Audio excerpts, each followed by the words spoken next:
Engineering गणित 80 एक नजर में।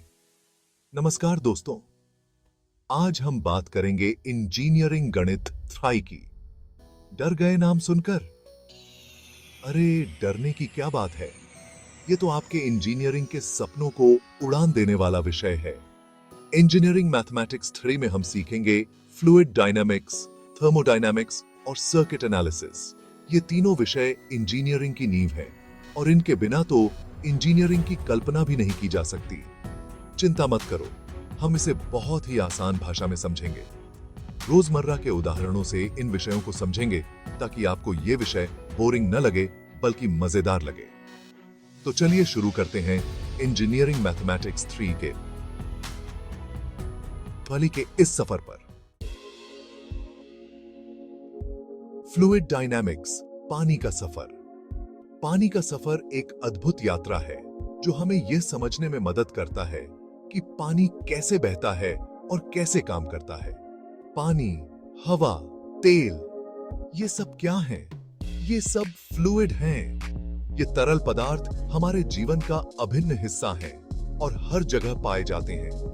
फ्लूइड डायनामिक्स में हम यही सीखते हैं कि ये फ्लूइड कैसे बहते हैं, कैसे दबाव डालते हैं और कैसे काम करते हैं। यह विज्ञान हमें यह समझने में मदद करता है कि तरल पदार्थों का व्यवहार कैसे होता है और वे विभिन्न परिस्थितियों में कैसे प्रतिक्रिया करते हैं। मान लीजिए, आपको अपने घर में पानी की पाइपलाइन लगानी है। यह एक साधारण काम नहीं है। इसके लिए आपको कई चीजों का ध्यान रखना पड़ता है। अब आपको यह तो पता होना चाहिए ना कि किस मोटाई की पाइप लगानी है, कितना दबाव झेल सकती है, पानी किस गति से बहेगा। पाइप की मोटाई और पानी के दबाव का सही संतुलन बनाना बहुत महत्वपूर्ण है। ये सब जानने के लिए फ्लूइड डायनामिक्स मदद करता है। यह विज्ञान हमें सिखाता है कि कैसे विभिन्न प्रकार के तरल पदार्थ विभिन्न प्रकार की पाइपों में बहते हैं और कैसे हम इनका सही उपयोग कर सकते हैं। इसमें हम सीखेंगे कि पाइप की मोटाई, पानी का दबाव और गति, ये सब एक दूसरे से कैसे जुड़े हुए हैं। यह समझना बहुत जरूरी है कि इन सभी तत्वों का सही संतुलन कैसे बनाया जाए ताकि पानी का प्रवाह सुचारू रूप से हो सके। तो अगली बार जब आप पानी की बोतल से पानी पिएं, तो सोचिएगा कि यह फ्लूइड डायनामिक्स का कमाल है जो पानी इतनी आसानी से आपके मुंह तक पहुंचता है। यह विज्ञान हमारे जीवन को सरल और सुविधाजनक बनाता है और हमें यह समझने में मदद करता है कि हमारे चारों ओर की दुनिया कैसे काम करती है। थर्मोडायनामिक्स, उबलते पानी का राज। यह विज्ञान की वह शाखा है जो गर्मी और तापमान के प्रभावों को समझने में मदद करती है। थर्मोडायनामिक्स हमें बताता है कि गर्मी कैसे काम करती है। यह हमें यह भी सिखाता है कि ऊर्जा का रूपांतरण कैसे होता है और यह कैसे विभिन्न प्रक्रियाओं को प्रभावित करता है, कैसे एक चीज से दूसरी चीज में जाती है और कैसे काम करने की क्षमता में बदलती है। यह ऊर्जा के संरक्षण और रूपांतरण के सिद्धांतों पर आधारित है। उदाहरण के लिए, जब आप चाय बनाने के लिए पानी गर्म करते हैं, तो आप असल में थर्मोडायनामिक्स का इस्तेमाल कर रहे होते हैं। पानी को गर्म करने के लिए ऊर्जा का उपयोग किया जाता है। गैस स्टोव से निकलने वाली गर्मी पानी में जाती है और उसे गर्म करती है। यह प्रक्रिया ऊर्जा के रूपांतरण का एक उत्कृष्ट उदाहरण है। यहाँ हम सीखेंगे कि गर्मी कैसे एक जगह से दूसरी जगह जाती है, तापमान कैसे बदलता है और उसका असर क्या होता है। तापमान में बदलाव से पदार्थों के गुणधर्म भी बदलते हैं। थर्मोडायनामिक्स का इस्तेमाल सिर्फ चाय बनाने में ही नहीं, बल्कि कार, हवाई जहाज, बिजली घर जैसे कई चीजों को बनाने में होता है।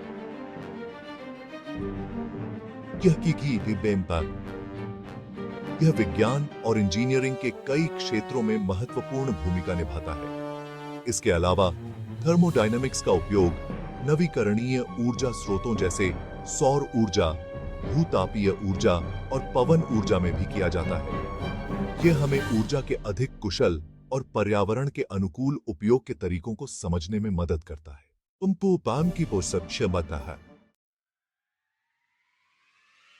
सर्किट एनालिसिस, बिजली का खेल। यह एक ऐसा खेल है जो हमारे जीवन को रोशनी से भर देता है। बिजली के बिना तो जिंदगी अधूरी है। सोचिए, अगर हमारे पास बिजली ना हो तो हमारी रातें कितनी अंधेरी और दिन कितने सुस्त हो जाएंगे। हमारे घरों में रोशनी, पंखे, टीवी सब कुछ बिजली से चलता है। बिजली के बिना ये सभी उपकरण बेकार हो जाएंगे और हमारी जीवन शैली पर बड़ा असर पड़ेगा। सर्किट एनालिसिस हमें सिखाता है कि बिजली कैसे बहती है, कैसे काम करती है और कैसे उस पर नियंत्रण रखा जा सकता है। यह हमें यह भी समझने में मदद करता है कि बिजली के विभिन्न घटक कैसे एक साथ काम करते हैं। मान लीजिए, आपको अपने कमरे में एक बल्ब और पंखा लगाना है। इसके लिए आपको सही तारों और उपकरणों का चयन करना होगा।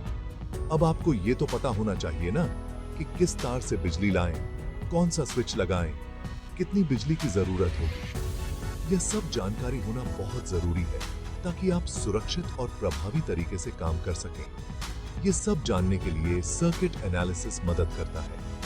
यह हमें सिखाता है कि कैसे सही तरीके से बिजली का उपयोग किया जाए और किसी भी प्रकार की समस्या से बचा जाए। इसमें हम सीखेंगे कि वोल्टेज, करंट और रेजिस्टेंस क्या होते हैं और ये एक दूसरे से कैसे जुड़े होते हैं। यह ज्ञान हमें न केवल बिजली के उपकरणों को समझने में मदद करता है, बल्कि उन्हें सही तरीके से उपयोग करने में भी सहायक होता है। सेक्शन 5, फ्लूइड डायनामिक्स के अनुप्रयोग, हवा से उड़ान। फ्लूइड डायनामिक्स सिर्फ पानी के लिए ही नहीं है, बल्कि हवा के लिए भी है। हवाई जहाज का उड़ना, पतंग का हवा में लहराना, ये सब फ्लूइड डायनामिक्स के सिद्धांतों पर आधारित है। हवाई जहाज के पंखों का डिजाइन ऐसा होता है कि हवा ऊपर से तेजी से गुजरती है और नीचे से धीरे। इससे पंखों के ऊपर कम दबाव और नीचे ज्यादा दबाव बनता है, जो हवाई जहाज को ऊपर उठाने में मदद करता है। इसी तरह पवन चक्की भी हवा की गति से बिजली पैदा करती है।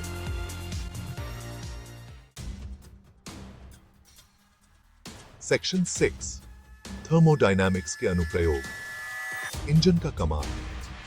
थर्मोडायनामिक्स का इस्तेमाल कार, बस, ट्रक, ट्रेन, हवाई जहाज सब में होता है। इंजन गर्मी को काम करने की क्षमता में बदलते हैं और ये सब थर्मोडायनामिक्स के नियमों पर आधारित है। इंजन में ईंधन जलता है और गर्मी पैदा होती है। ये गर्मी पिस्टन को धक्का देती है और गाड़ी चलती है। रेफ्रिजरेटर और एयर कंडीशनर भी थर्मोडायनामिक्स के सिद्धांतों पर काम करते हैं। ये गर्मी को ठंडी जगह से खींचकर गर्म जगह पर फेंकते हैं। सेक्शन 7, सर्किट एनालिसिस के अनुप्रयोग, मोबाइल फोन का जादू। आजकल मोबाइल फोन हमारी जिंदगी का अहम हिस्सा बन गया है, लेकिन क्या आप जानते हैं कि यह छोटा सा डिवाइस हजारों सर्किट से मिलकर बना होता है। मोबाइल फोन में सर्किट ही होते हैं जो बैटरी से बिजली लेते हैं, सिग्नल भेजते और प्राप्त करते हैं, स्क्रीन को रोशन करते हैं और बाकी सारे काम करते हैं। कंप्यूटर, टीवी, रेडियो, सभी इलेक्ट्रॉनिक उपकरण सर्किट एनालिसिस के सिद्धांतों पर आधारित होते हैं। इससे अत्याधुनिक है। सेक्शन 8, गणित इंजीनियरिंग की नींव, इंजीनियरिंग मैथमेटिक्स 3। भले ही आपको थोड़ा कठिन लग रहा हो, लेकिन ये याद रखिए कि ये आपके इंजीनियरिंग के सपनों को पूरा करने के लिए जरूरी है। जैसे एक मकान बनाने के लिए मजबूत नींव जरूरी होती है, वैसे ही एक अच्छे इंजीनियर बनने के लिए गणित की मजबूत नींव जरूरी होती है। इसलिए घबराइए मत, मेहनत कीजिए और इंजीनियरिंग मैथमेटिक्स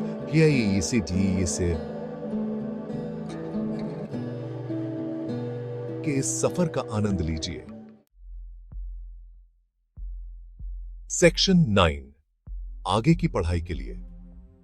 अगर आप फ्लूइड डायनामिक्स, थर्मोडायनामिक्स और सर्किट एनालिसिस के बारे में और जानना चाहते हैं, तो आप इन विषयों पर किताबें पढ़ सकते हैं, इंटरनेट पर वीडियो देख सकते हैं या अपने प्रोफेसर से मदद ले सकते हैं।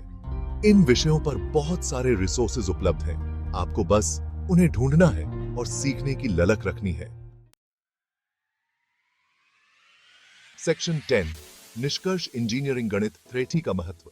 तो दोस्तों, आज हमने इंजीनियरिंग मैथमेटिक्स 3 के बारे में जाना। हमने देखा कि कैसे फ्लूइड डायनामिक्स, थर्मोडायनामिक्स और सर्किट एनालिसिस हमारे रोजमर्रा के जीवन से जुड़े हुए हैं। ये विषय सिर्फ किताबों में ही नहीं, बल्कि हमारे आसपास हर जगह मौजूद हैं। मुझे उम्मीद है कि अब आप इंजीनियरिंग मैथमेटिक्स 3 को एक बोरिंग विषय नहीं, बल्कि एक दिलचस्प और महत्वपूर्ण विषय समझेंगे। तो चलिए इंजीनियरिंग के इस सफर को और मजेदार बनाते हैं।